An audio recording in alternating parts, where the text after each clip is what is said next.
Bem-vindos ao nosso podcast Comunicação Histórica. Eu sou a Maria Eduarda e no episódio de hoje vamos viajar no tempo até uma das épocas mais polêmicas da história, a Idade Média.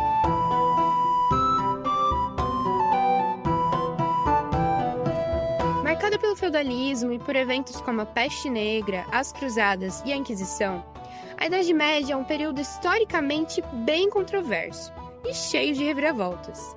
Mas você já se perguntou como as notícias sobre todos esses eventos eram disseminadas na Idade das Trevas? Vem que eu te conto. Certamente, o jornalismo não era igual ao que a gente conhece hoje em dia, mas existia uma peça fundamental para a comunicação daquele período: os gritadores de notícias. Imagine o seguinte: o ano é 1432, você está na praça central e ouve o toque de uma sineta.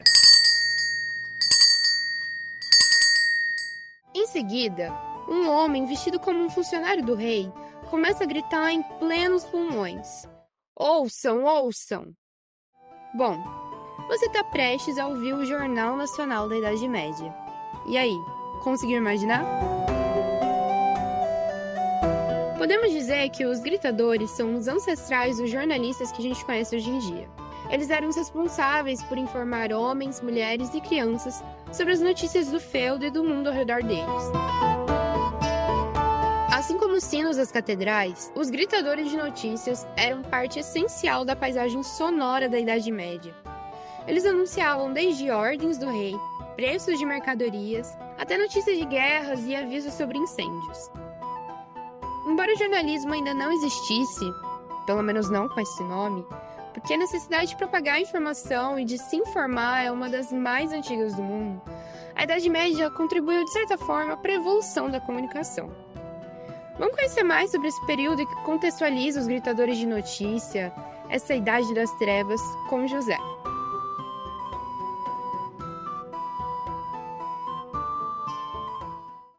Você sabe o que The Witcher? Toss a coin to your Witcher, O Valley of Plenty. Game of Thrones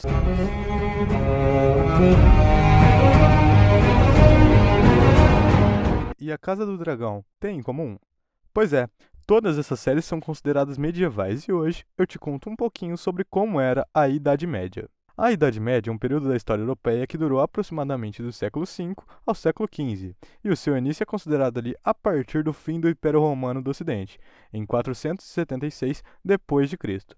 Já o seu final é marcado por alguns acontecimentos, como por exemplo a queda de Constantinopla, o início da Renascença e as grandes navegações. É importante contar também que esse período é dividido entre a Alta e a Baixa Idade Média. A Alta é delimitada pela formação dos reinos germânicos, o estabelecimento do feudalismo e a consolidação do poder da Igreja Católica. Já a Baixa é marcada pelo crescimento das cidades, as cruzadas, a criação das universidades e o desenvolvimento do comércio, que não era tão estabelecido assim lá no período do feudalismo. Mas, afinal de contas, o que era o tal do feudalismo? Bom, o feudalismo era o sistema econômico dominante da época e era baseado na posse da terra e na relação de vassalagem entre senhores e servos. Mas que cargas d'água era a vassalagem? Traduzindo então, o senhor feudal tinha a posse da terra e cedia moradia e terras para os servos cultivarem, em troca da mão de obra deles e também de impostos. E o que os servos produziam, então, era dividido juntamente com o senhor feudal. Esse era um modo de produção autossuficiente, já que tudo que era consumido ali no feudo era produzido ali mesmo. Resumindo então, o feudalismo era uma espécie de grande jogo de Tower Defense, tipo Clash of Clans. Quem já jogou vai entender a referência. E como vocês podem imaginar, a economia era basicamente o agro, que naquela época ainda não era tech, mas era pop porque tudo girava em torno da agricultura. E para fechar então, a gente vai falar da grande formadora de opinião daquela época, que era a Igreja Católica. Basicamente o Papa era a figura central, enquanto a Igreja atuava como intermediária entre Deus e os homens. A igreja também tinha forte influência na arte, que servia a propósitos litúrgicos e devocionais. A educação também passava pela igreja, já que os monastérios eram os principais centros de educação e preservação de conhecimento, que era ali transmitido principalmente pela igreja. Ainda falando sobre conhecimento, o conhecimento clássico greco-romano era mantido por monges e estudiosos árabes, e naquele período já tínhamos o desenvolvimento de algumas tecnologias, como por exemplo o moinho de vento e a prensa. Prensa essa que o Gabriel vai falar pra gente como que surgiu.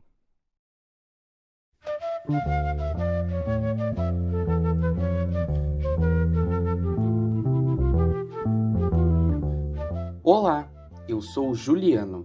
Como todo campo profissional, o jornalismo também teve que dar os seus primeiros passos antes de ser o que conhecemos hoje.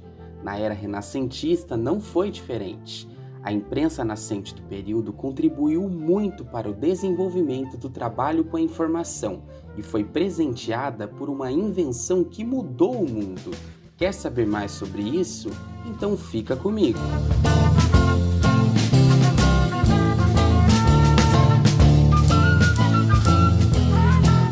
O Renascimento foi um período de grandes transformações na cultura e na sociedade. A época foi marcada pela transição dos campos feudais para as cidades comerciais, pelo fortalecimento da burguesia e o surgimento das primeiras universidades.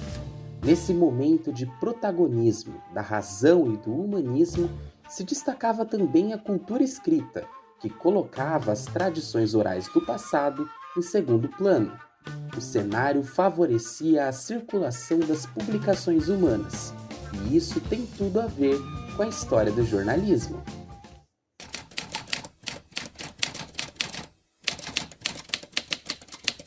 Nessa nova realidade, cartas e crônicas ocuparam um espaço ainda maior no cotidiano.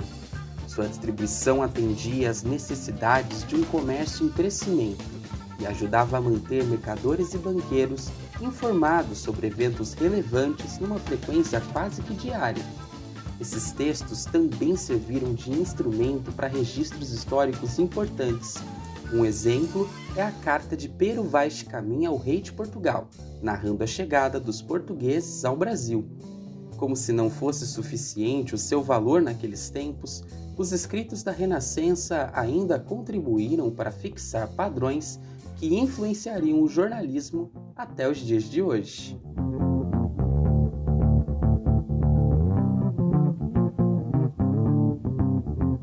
Por fim, além das folhas volantes, os livros noticiosos também despontaram no Renascimento. Eles eram mais parecidos com anuários de notícias e tinham uma diversificação maior nos temas que abordavam. Suas primeiras versões surgiram em 1597. Tinham frequência mensal e eram também conhecidas como Mercúrios, em homenagem ao mensageiro dos deuses na cultura greco-romana.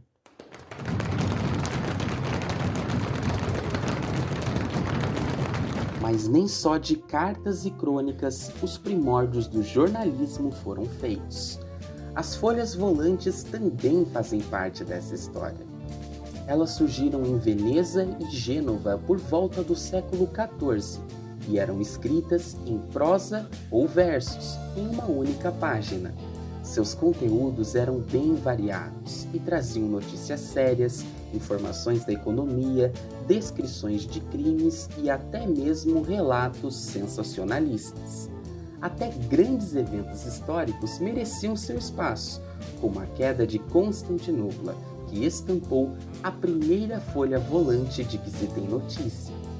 Essas publicações podiam ser encontradas em feiras e outros lugares concorridos, e desde sempre mostraram que o inédito e relevante sempre mobiliza o interesse público.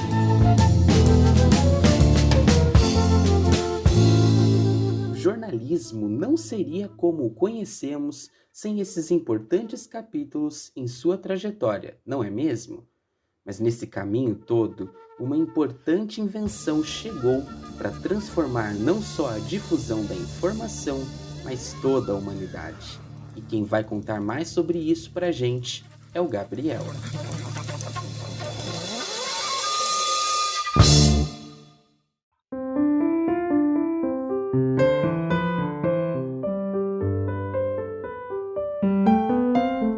Eu sou o Gabriel e agora te convido para explorar uma das invenções mais revolucionárias da história da humanidade, a prensa de Gutenberg.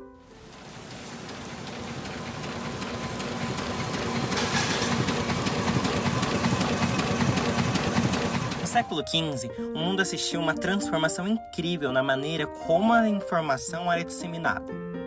Antes da invenção da prensa, os livros eram copiados à mão, um processo demorado e caro. Apenas os ricos e as instituições poderosas podiam dar ao luxo de possuir livros.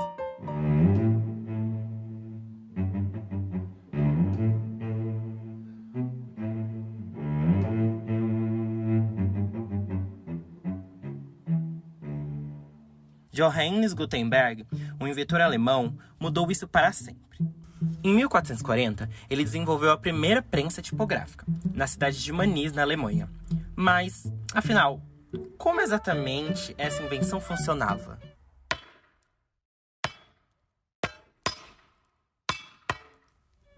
Gutenberg usou caracteres de metal móveis que podiam ser rearranjados para formar diferentes textos.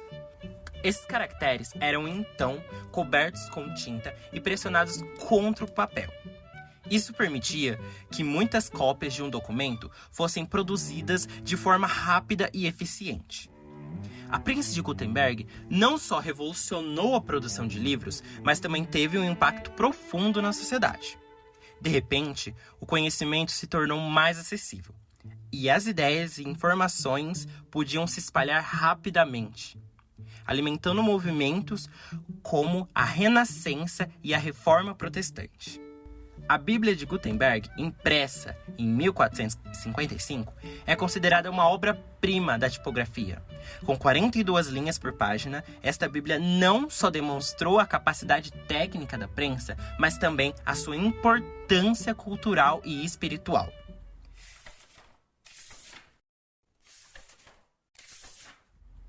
A invenção de Gutenberg pavimentou o caminho para a era da informação. A disseminação de livros e outros materiais impressos acelerou o avanço do conhecimento e da educação. No entanto, a jornada de Gutenberg não foi fácil. Ele enfrentou dificuldades financeiras e legais, mas sua contribuição para a humanidade é inestimável.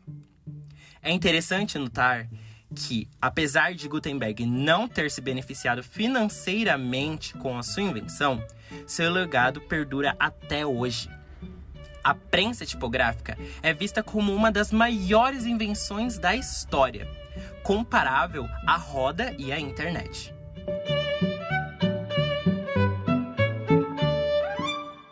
Então, na próxima vez que você abrir um livro, lembre-se de Johannes Gutenberg e sua prensa tipográfica. Sua invenção abriu as portas para a democratização do conhecimento e mudou o mundo para sempre.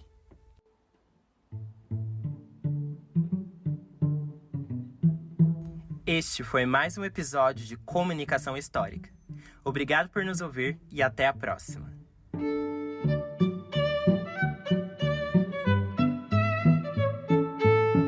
Com vozes de Gabriel dos Santos, Juliano Quirino, Zé Zambolim, Maria Foglietta.